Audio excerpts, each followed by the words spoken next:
Hello everyone! I've been playing a lot of ARAM Mayhem, so I figured I would do as I normally do and optimize the shit out of it. What I'll be referencing is this doc that I made, which will have all sorts of notes for ARAM Mayhem, and the link to it will be in the description. I have 3 tier lists, one for silver augments, one for golds, and one for prismatics. Each will be getting its own video, because otherwise the one video would be 3 hours long. This, along with the rest of the doc, will be updated live, at least for the next little bits. We'll see how things look when the next TFT set drops onto PvE. If you want to show your support, the best thing you can do is reference the doc in other places and help spread the word. And if you want to stick around for all sorts of theory crafting content, feel free to subscribe to the channel. Thanks and enjoy what I have so far. So this guide is gonna be like a overall doc. I'm gonna try to document all the important things to know with everything and every decision to help people make better decisions on the fly. So I still see a lot of people picking the wrong augments or building the wrong items. So while I am waiting for TFT to become good again, I am going to just focus on this, and I've been having a lot of fun with it. So yeah, in the current state, I just have some notes on all the augments and like when you should take them. As I said, over time, I will be elaborating and detailing like interactions, like everything you need to know, specific synergies, when you want to like take risks, when you want to just pick a safe option, and yeah. Oh yeah, so these tier lists are gonna be, like the way I have it is like how good they are in their best scenarios, slash like how happy you are to see them, given that you are in a spot where you would want to see it. So generally the better ones are gonna be less risky or really high roll in like a niche scenario, and then the worst ones are just gonna be ones that you probably would never take anyway. Let's talk about it.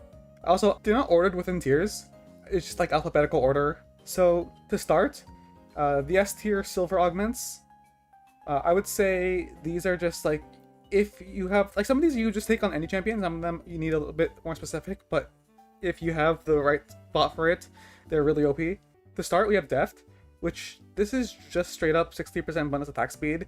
But if you're playing any champion that wants attack speed, this is just a lot of stats. Like this, I feel like there's pretty much never gonna be a better option on the champions that would want this. So yeah, you're gonna be very happy to see this.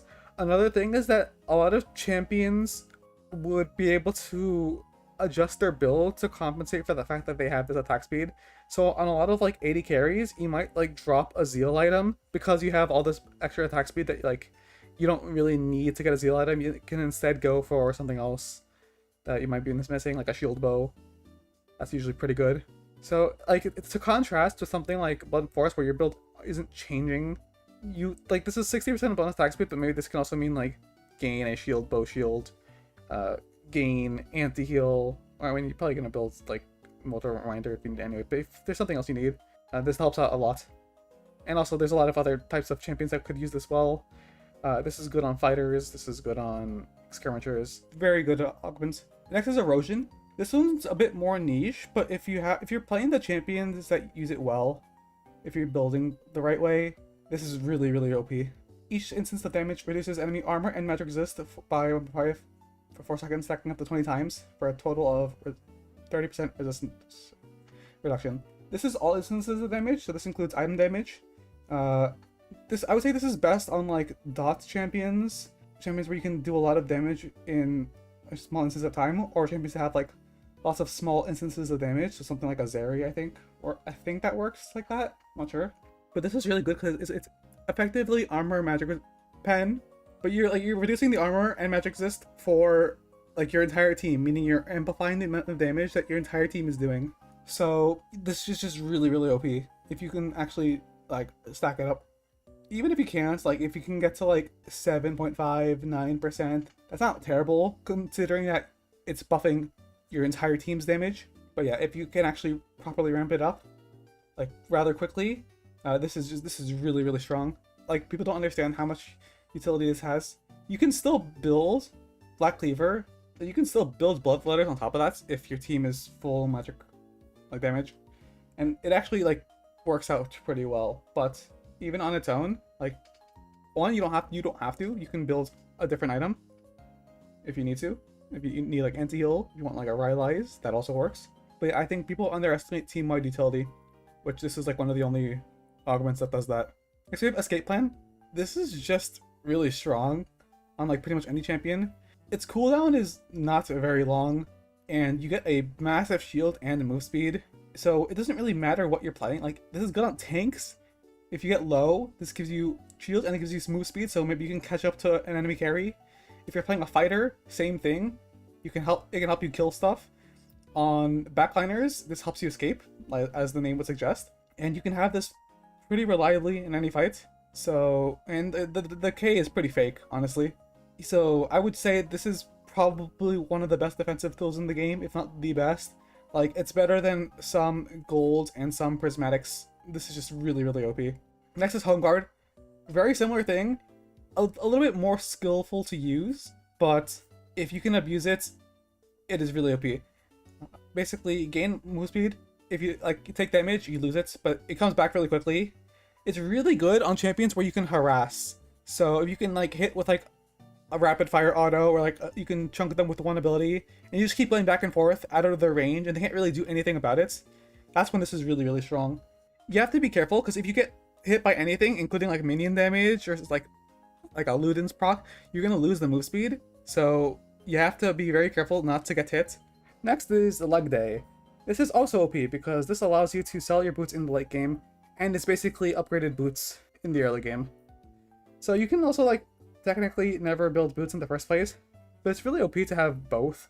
So yeah, like it's just upgraded boots and slow resist. Like that's all it is. This is good on pretty much any champion because move speed is a really powerful stat. I think compared to a lot of the other things that have more niche, more situational effects, Leg Day is just always good no matter what. Like unless you get something that's like more specific to your champion, to your build, I think Leg Day is just always good to take.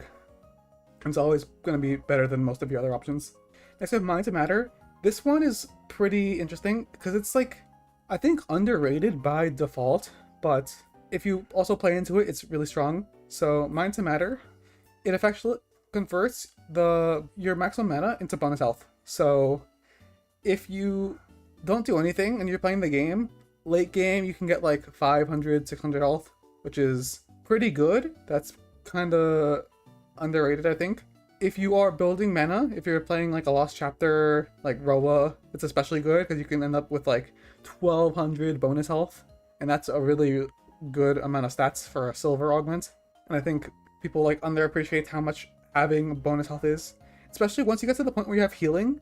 Having this increased max health is really powerful. Yeah, and then on something like Arise or Cassidin, you're just gonna have absurd amounts of bonus health. You're gonna have like 2500 bonus health, which is really, really powerful. Like that's beyond the prismatic at that point.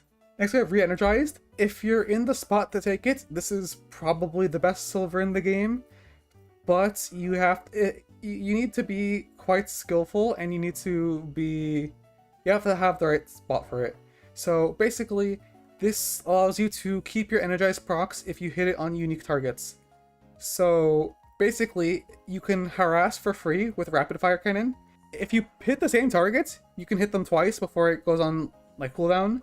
If you hit different targets, you can just keep doing it forever, and you basically have prismatic scoped weapons. Additionally, this gives a pretty high amount of magic damage, especially with this health stacking meta.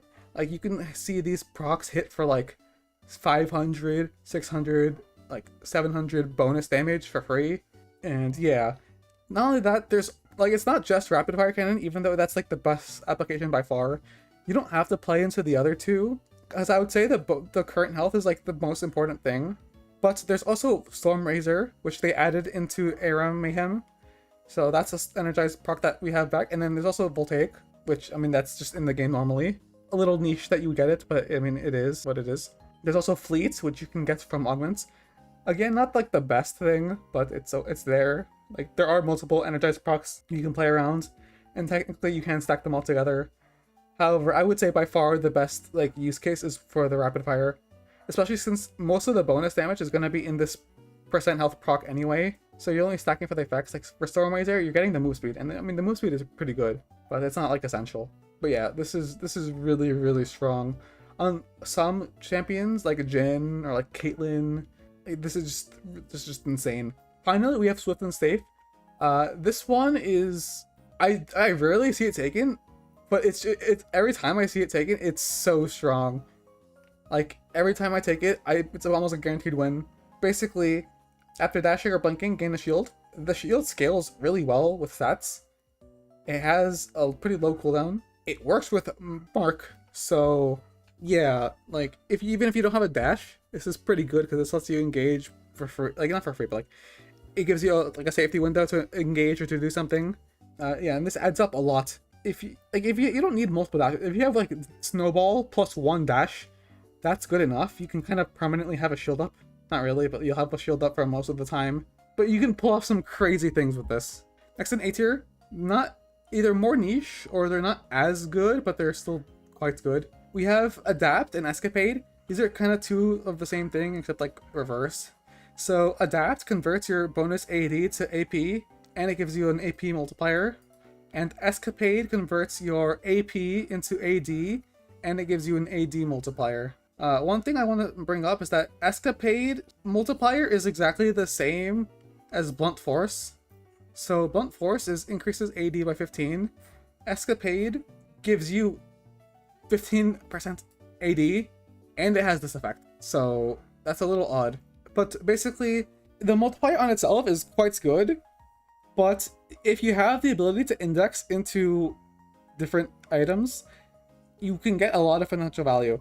It's pretty niche, so it's kind of hard to justify putting it in S tier. But it's not like you can take it and you're guaranteed to get value by building certain items. Most of the time, you need some kind of other investment or some other direction. But there are a lot of synergies that you can have. If you have like a lot of mana, you can get more mana, and what this does is it basically gives you the most AD that you can have. So you'll get the best conversion.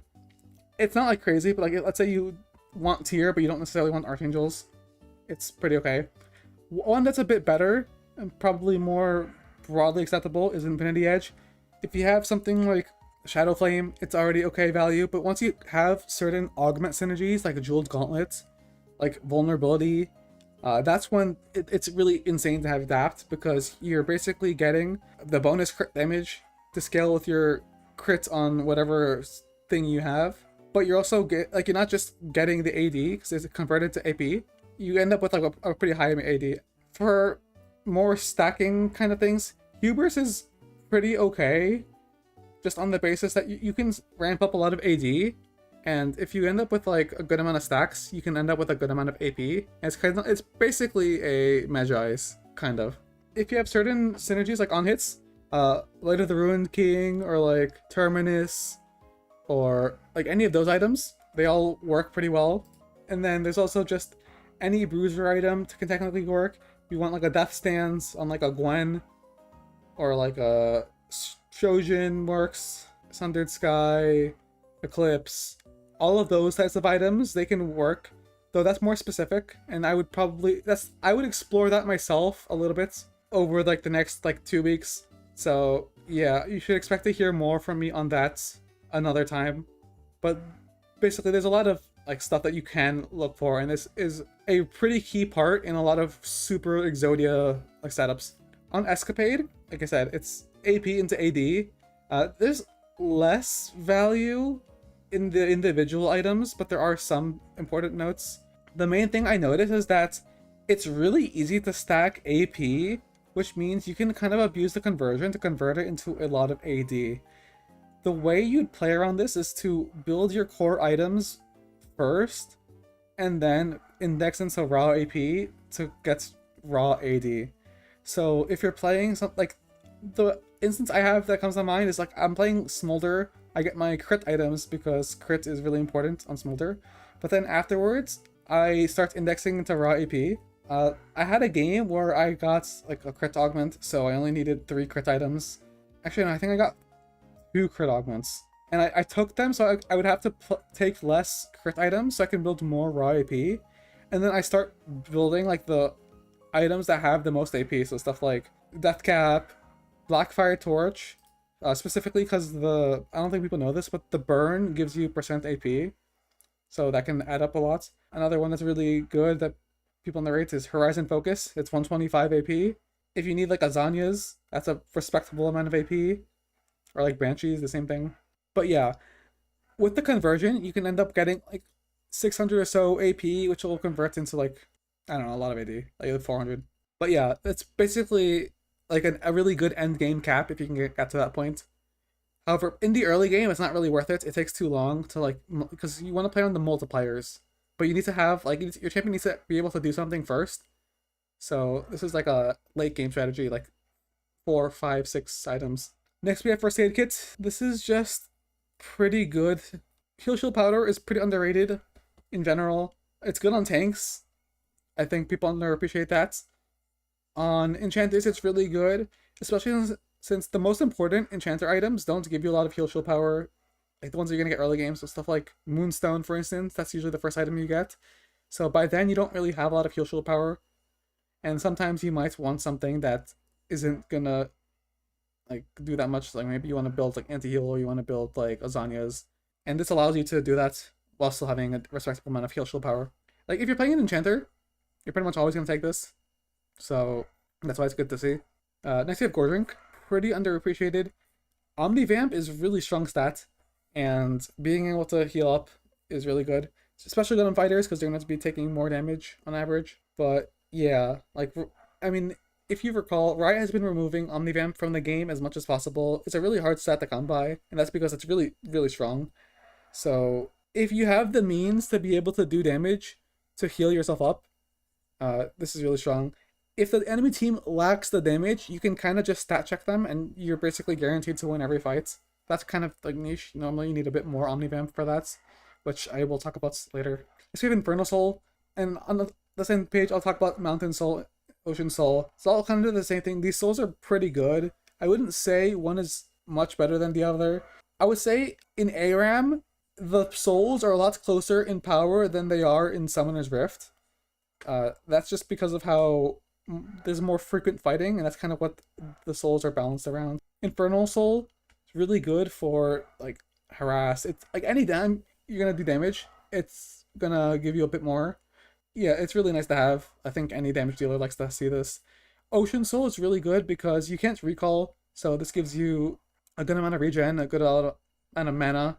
So this is really, really good for a sustain. Like maybe against all-ins, this isn't gonna be that good, but in general, Ocean Soul is really appreciated in ARAM. And then Mountain Soul, kind of the same thing. You are likely to get chunked out quite a lot, so this cooldown is like pretty nice because you get it back really fast. So you can actually take a lot of poke with this. So this lets you play pretty aggressively because you like the shield is pretty big. So I think this is another one that's pretty underappreciated in ARAM. It's not gonna be that that's crazy, but its value is understated, I think, in a lot of people's eyes. Next we have Light 'em Up. This is just like, this is a niche one, but for those champions it's just really good. Basically, basic attacks generate a stack, and then fourth stack sends all of them to like give you a burst of damage. This is good on hit champions. This is not as good on not on hit champions, but the stats on this are just really high. So this is really good. Like on its own, this can add up a lot. If you have the means to rapidly apply on hits or to rapidly attack, this is really, really good because it adds up a lot. I've seen a cat do like 2,000 damage with one ult from this. It's disgusting. Shadowrunner, what this does is it gives you a lot of move speed after you use a dash. Like with Swift and Safe, works well with Snowball. It also works out of stealth. Basically, it helps you gap close if you need that. It's really good.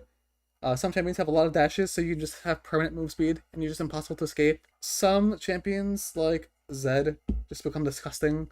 Something like Rengar can be disgusting, Kha'Zix, etc. Tank it or leave it. I think this is one of the better tank options in the game. On its own, it's going to mitigate a pretty okay amount of damage. If you have the ability to index the crit, it's pretty good. On like crits, like 80 carries, this is a pretty underrated defensive option. You get the crit strike chance for free, so you only have to build 3 crit items, and you're basically getting 20% damage reduction, which is really good. If you have lifesteal, this is really good. If you have a tank, you can build Atmas, and you can end up with like 75% crit, which is basically just 20% damage reduction in the end. So that makes you, that's a really good way to be really tanky. But yeah, I think it's really underappreciated. This ends up mitigating a lot of damage, more than people realize. Next we have Brutalizer. This is just stats, but the stats it's just pretty good. Like, you're never really gonna complain because it gives you pretty much everything you need on the champions that you want it on, which is pretty much any AD champion. The Brutalizer, 25 AD, 10 hits, 5 lethality. It lets you play aggressively early game because you have a lot more stats. So as a comparison, you have like Blunt Force, which gives you percent AD. Blunt Force scales better in the late game, but Brutalizer lets you play the early game, and because of how fast this mode can end, you can end up like winning games in like 7-8 minutes if things go well. So because of that, playing for early game is really important. So this is gonna be better in the early game. So you're gonna win more games off of this. Next we have Typhoon, which honestly I'm probably gonna move up just because I learned about the fact that its range is disgusting. But basically, Typhoon is basically a Runon's Bolt. It gives you like one Runon's Bolt. It was a little less damage. So the main thing is that unlike Runons, Typhoon can hit beyond your auto range, and by like a good amount. So because of that, you can pretty reliably be hitting something with this, which means this is just a really good multiplier. That said, it's a multiplier that doesn't apply to your main target, so it's not that crazy. But there are champions that can abuse this. Something like Ashe, or like Ashe for the slow. Senna, she can stack her souls. There's probably other champions, but just on the basis that you're getting pretty reliable damage, it's really good. It applies on hits too, so that works pretty well. But yeah, like, just the main problem with Runons in most cases is that you normally have to have multiple things in your range, but Typhoon doesn't work that way, and because of that, it's really good. Next we have Ultimate Unstoppable, and this is one that like is technically S tier in the right spots, but it's a bit like too niche. Ultimate Unstoppable just gives you crowd control immunity for 3 seconds when you cast your ult, and this is really, really good on some champions. So if you're playing something like Karthus, where your ult can get interrupted, it's really good. If you're playing something like Cat, like Kennen, Fiddlesticks, a lot of these channel ults, this is really, really effective on. Not only that, some champions with like spammable ults, you can also abuse this on. Like, you can abuse this on like Anivia, Karma, stuff like that, Corki, and you just get free crowd control immunity. And I think that's underrated as well. And yeah, like, the uptime is really, really good. So you like the fact that this is so low, you can definitely play around it, and it's really underappreciated. However, it is also dependent on the enemy team having a lot of CC that you would care about it, because some games you just don't have to deal with that at all, in which case it's not very useful. So you just need to be mindful of how likely you are to be CC'd and how much you can abuse it. Veil of Warding is like pretty much the same thing, except this is like automated. You just get it. It's basically a Banshees, except it's an ability. It's a really short cooldown compared to Banshees.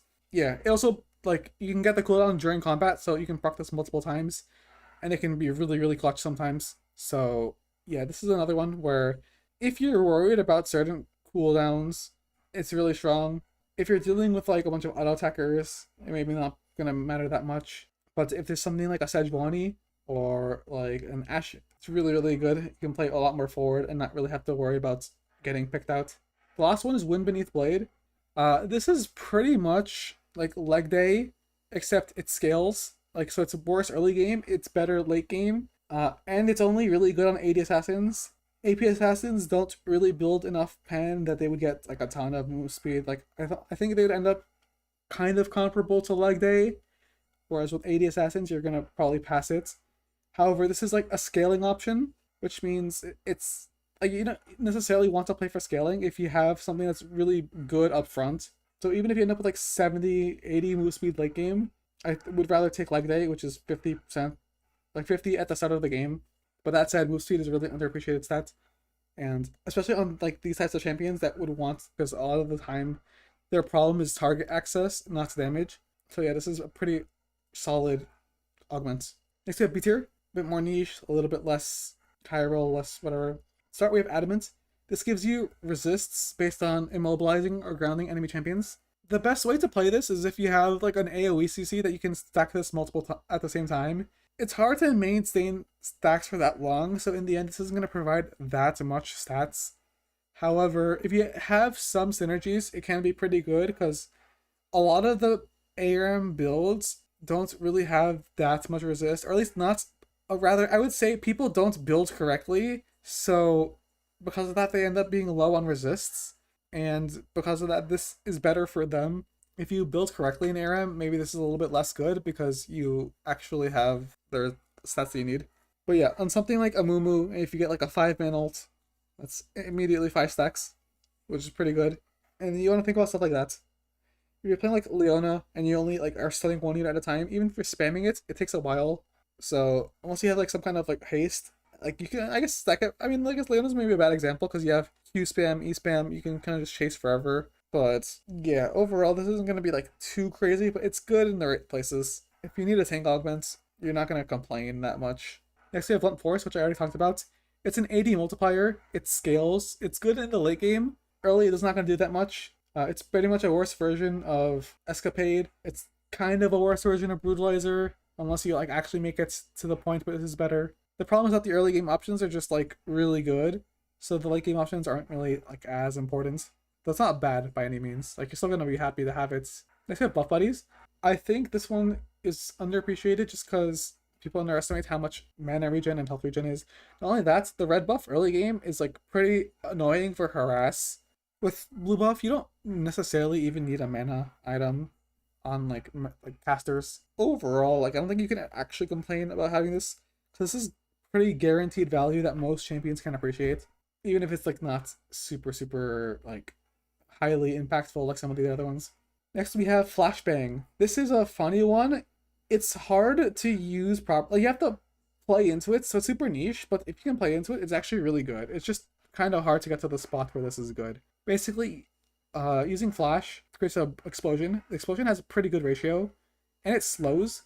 So basically, you can use this to like engage aggressively. With Flashbang, you're probably gonna end up inting a lot, but it's okay if your team can capitalize it pretty well. You get your flash cooldown like after death, so like you can kind of just run it back. Like, you go in, flash, blow up like an enemy carry, and then die, and then do it again.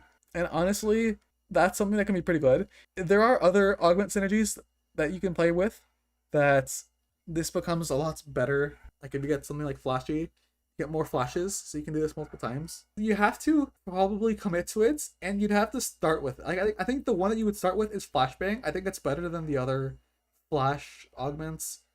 So if you want to index into that type of build, this is the starting point. So this is why it's a bit higher than like the other ones, which I don't think are as good. Next, we have Frost Wraith. This one is good because it's like, it's free CC, which is underappreciated, but also you can kind of time it well for, it's an CC extender. The other thing is, it does end up, like, if you actually time it well, you do sometimes get punished for it because of Combo Breaker. Without Combo Breaker, this would be like actually really strong. But if you don't have like that much CC, but you want to engage, this is pretty good. The best thing you can do is you can hit Snowball and then time it with your Frost Wraith, so that when you take the Snowball and you land on them, you can root them for free, and that works out pretty well. This has some synergy with stuff like Fiddlesticks or like Cannon, so that could be really strong. However, that takes a bit of like skill to use, so not everyone's going to play around that. I think on like backliners, it's not really worth it. It's not really going to save you. Next, you have Guilty Pleasure. This one is like okay. I just think it's understated because it's like not that easy to proc, and then considering that this heal is not very high, I would say you probably get more value from Adamant most of the time.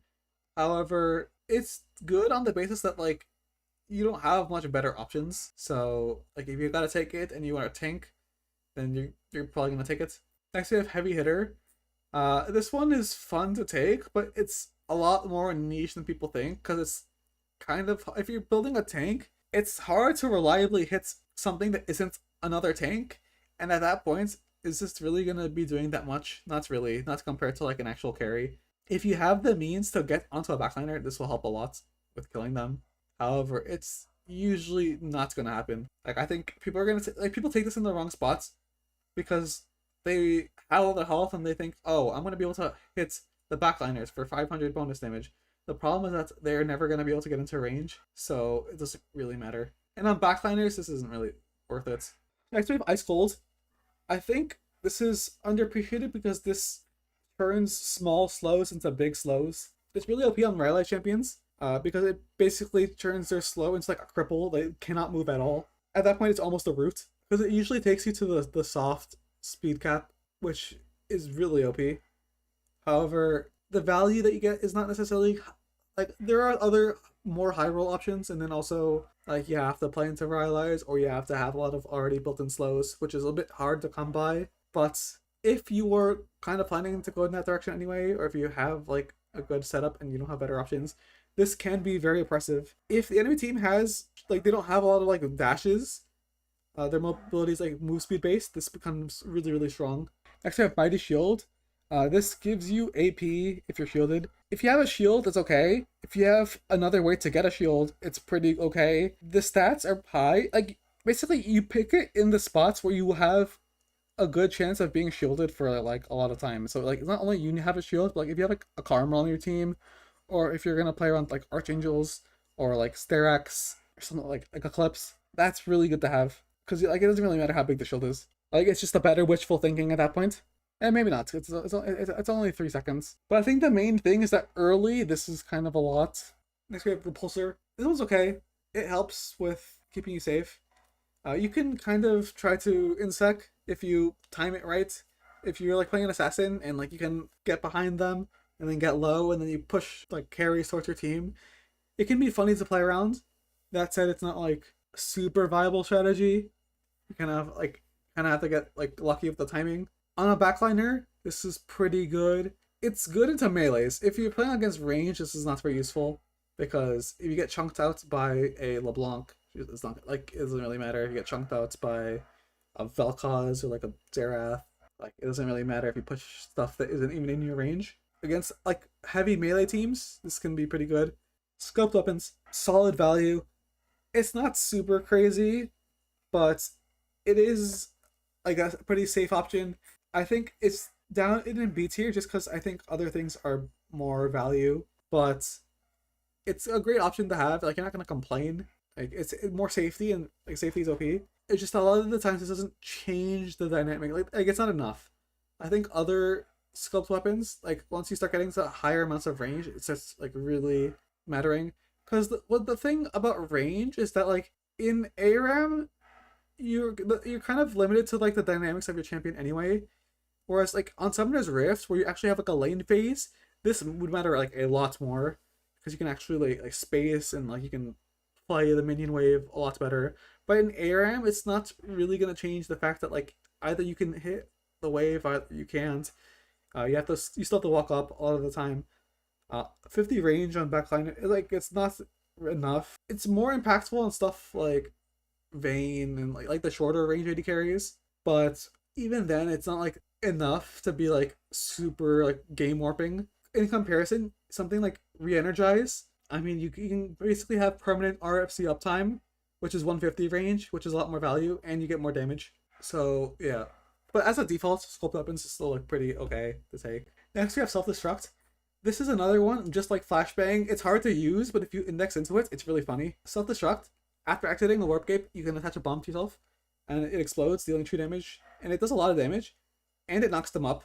So basically, you have to commit to just inting after you Warp Gate. If you have a dash, if you have a way to close the gap, this is really good. The problem is that like you just have to send it, but this is a really good OP like engage tool. If you have Flashbang, it's probably even better because you could kind of time them both at the same time and you just nuke people for free. So you need kind of follow up because like if you're going in, I mean it's very risky and you're probably gonna die. You gotta commit to the cause. But I think people just never take this because it's hard to like wrap your head around like playing in this manner. Because if played well, this is quite good, honestly. It's just not very easy to play well. And if you don't play it well, you might get reported. So yeah, there's that. Next, we have Spin to Win. It's pretty good as a multiplier of damage. It buffs your spin moves. Not many champions have many spin moves. I don't know if any champion has more than one. Like the haste is okay. For champions where it's their main tool, this can be really good. So something like Garen, this is really good. But otherwise, it's not that like it's okay. I would say Garen is probably the best user. I'm trying to think of like what other champions actually want this. Like it's probably okay on Renekton. The thing is, I don't know what qualifies as a spin move, and I see this on champions that's I don't think they have a spin move. I would assume you can only get this on champions with a spin move, but I don't know which ability that counts. I'm trying to remember who I got it on, where I just didn't know how I could use it at all. But the fact that I can get it probably means that I can use it. It's too niche to put higher, and there's other things that are like more generally OP. Because even on Garen, like I might rather have Leg Day, so or Escape Plan. But I mean, this can be still pretty good.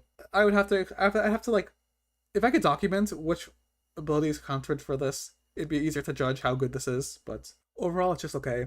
It's a multiplier for one ability or two, which isn't really enough. Again, like I said, if it's the main damage tool, then it would be good. I can't really judge further. Transmutes gold. So I don't like taking the transmutes because there's a lot of risk, and a lot of the times you can end up like you're not gonna end up with such bad augments that you kind of want to transmute. You generally want to transmute when your other options are terrible. I mean, that's pretty much it. Normally, if you have a better option that's, or like not even better, if you have something that's like safe and like it's not like crazy high roll, but it's pretty okay that you can take, you should just take the safety option rather than transmute gold. So upgrade Zanya's. This one is okay. I think Zanya's is okay because there are some things that do get countered by being able to move in Zanya's. If you're playing against like Fiddlesticks, Rocket Cannon, you can kind of move and kite away from those. Against like teams with a lot of divers, you can kite towards your team in the Zanyas. The cooldown reduction is pretty nice to have as well, and then you get a little bit of extra gold, which can help early game. But also offensively, this can be really good because, like in the other examples, you can Zanyas while in Cannon R or in Rumble Q or in Fiddlesticks ult, and that is like I think it's better as an offensive tool because you can do some really disgusting things with it. However, it's like pretty situation, and it requires you to be quite skilled to use effectively consistent enough. Lastly, we have wishful thinking. This is just AP. It was an okay amount of AP. You're not gonna really complain about it, but there's better options. That's all there is to it. If you're a champion that wants AP, it's nice to have. Next we have Dive Bomber. This one is Kog'Maw passive. The problem is it's very situational. It's target max health, so it's like okay, but like it's hard to proc reliably, and even then there's better options. I just think it doesn't do enough. A lot of the times you can end up not hitting anyone with it because you die to some ranged ability. So yeah, if you're playing into melees, this becomes a bit better. But otherwise, it's not really worth taking. Don't Blink. This is an interesting one because it has good synergies. It's just so niche. It's hard to play around. On melee champions, it's pretty much a bait because it's almost impossible to like keep it up. You're so likely to get CC'd or slowed or something that you're not really gonna have that much move speed to deal with. Like you're probably just gonna be like you're not gonna get anything out of it. On ranged champions, it's better because you're less likely to get hit / CC'd, so you can actually keep the move speed that you get. However, you kind of need some synergies. So like you need a lot of like move speed sources on stuff like Jhin, Zeri, Vayne, Sivir, like on top of like the stuff that they already have. If you have augment synergies, it's gonna be really good, but it's just dependent on you hitting those augments. In those high roll scenarios, it's pretty good, but I think as a default, it's not very good. It's not enough. Like you kind of already need to be high rolling and you need to hit Don't Blink like later into the game for it to be good, which is not really a way I like to play. Fetch. This one is just, it doesn't have that much value. You get move speed towards enemies marked by the snowball. If your team has a lot of snowballs, it's okay. That said, a lot of the times people just miss their snowballs. Champions that use mark will drop it onto the ground and you can recharge. If you have a lot of melees, this is good, but it's really dependent on your team comp, and you kind of need to like have some kind of coordination with how your team plays with the snowballs. Because sometimes you have to walk to a really awkward spot to pick it up, in which case is it even worth doing so? However, there are some spots where it's takeable, so that's why it's in C tier. So we have Flash 2. It's just a second flash. You have to give up your second summoner spell for it, which is the reason why it's not that high. It gives you summoner spell haste, so you get lower cooldown flash, which can be pretty good. But considering you have to give something up for like not that much more benefits, It's not really that crazy. If you got Flashbang, it can be pretty good. And then I don't know how it interacts with Flashy. So Flashy is a gold augment that gives you 3 flashes. I don't know how this works if you have 2 flash slots, if both of them give you Flashy. But there might be some kind of crazy Exodia setup where you have Flash 2, Flashbang, and Flashy. And you have like 6 Flashbangs. Sonic Boom, this is an enchanter one. What it does is it does some bonus true damage to enemies that you, or to enemies nearby allies you heal shield, and it slows them. This is mostly used for the slow. This damage doesn't really do much most of the time, like it's not gonna notice it, but it can help create a little bit of space. I just think it's generally underwhelming. There's no scaling to it at all. It doesn't really do anything. And all like you kind of have to have the cooldowns up to like keep slowing stuff, and they have to be, the range isn't high enough either. I don't know. It's just, I think it's kind of bait, but it's not like it's terrible. It's just underwhelming. Tormentor, this is another one that's like, it's just not really enough. Immobilizing, grounding, inflicts them with a burn. Basically, it just doesn't do enough. It's good at like a tank versus tank scenario, but that's about it. On like any other instance, it's not really enough. Upgrade Cutlass. This is the upgrade for Spectral Cutlass. Basically, this gives you a lower cooldown, and this gives you some damage amp. The upside is pretty good. I would say there's no problems with it. I mean, Cutlass is kind of a niche item that people don't build. I think maybe people should build it more because it's not bad, but you have to be kind of like skilled at using it. But just like in terms of like the actual like benefits that you get, it's pretty good. It's just, like I said, you're kind of forced to build Cutlass, so you have to be experienced with playing around it, and that's something that you're not going to really see very often. So I can't warrant to put it higher. That's with D tier, which are the ones that I think probably not going to take. It's just not really worth it. Cat on a Hat. The problem is that it doesn't give you enough stats. It's super niche, and there's very few champions that can build it. So the list of items that work are here, and it's only really worth it if you're going to build like pretty much exclusively from this list. And there are very few champions that do that. Like off the top of my head, I think Rumble can build this. I think outside of that, like maybe your champion's going to build like 3 of them, but I don't think that's enough because you're getting 45 AP and 24 magic resistance, but that's after 3 items compared to something like Wishful Thinking, which probably will give you more AP, and you don't have to commit to any build or anything. There's no like cost. I think it's just a little understated. I think if you get to late game, this is really good, but you need to get to late game. Like you need to get to full build and you need to stack the hats. But that's not a reliable way to play. Most of the time, the enemy team, like even if the enemy team chooses not to end the game, you're rarely getting to the point where you're actually benefiting from this part. So overall, I wouldn't revolve your game plan around this one. You can take like anything else and it'd be better.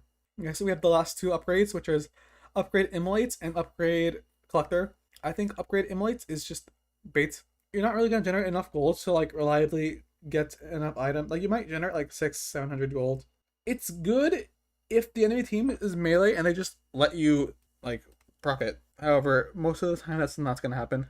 And next we have upgrade Collector.